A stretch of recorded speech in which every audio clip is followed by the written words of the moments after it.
Nahihirapan nga ang attorney ni Nonoy na linisin ang kanyang pangalan dahil nga sa maling pag-aakusa sa kanya. Dahil gayon pa man nga ay ang mga ebidensya na nga ang tinuturo nga itong si Nonoy.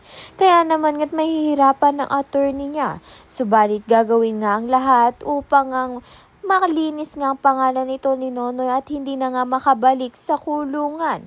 Sa kabilang banda naman nga, ito naman ngang si Kaloy ay sinusulsulan nga itong si Makmak na tanggalin na nga ang pangalan at apelyido nga ni Nonoy sa kanyang pangalan upang hindi na nga ito mabalakid sa kanyang mga sponsor.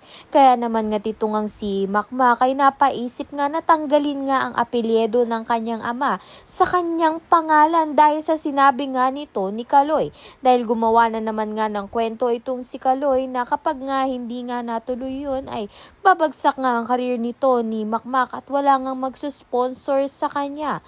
Kaya naman nga't masakit man sa kanya ay pipiliin nga niya na tanggalin nga ang apelyido nga nito ni Nonoy sa kanyang pangalan. Kaya naman nga't yan at iba pa ang dapat nating pakaabangan. Maraming salamat sa iyong panonood.